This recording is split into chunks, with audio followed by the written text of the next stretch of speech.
प्यार तो लाए पिरी जड़ का मजाक हुई।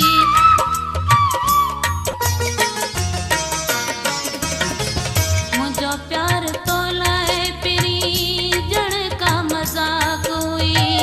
तोते भरवसो हो मगर वफा तो बकान कई। खिलण जमो क्यों दई दुनिया के छजो थई। खिलंदो ज़मानो मिठा ज़माने के छाहे। तुझे साथ दिया बिछोड़ो न थिया। तुझे साथ दिया त बिछोड़ो न थिया। रुगो डोह जानी नसीबन जनाए। कुछ त चराई आवां जी भी आहे।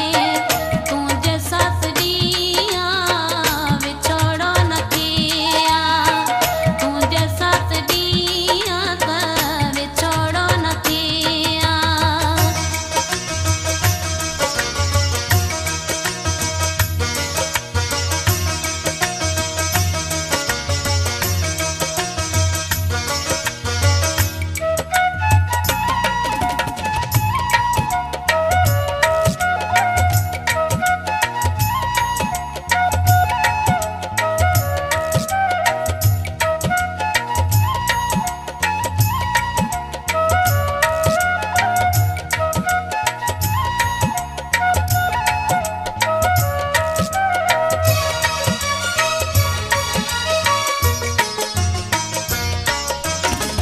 पंहिंजो जोड़ रे मिठा टोड़ सघे केर हां।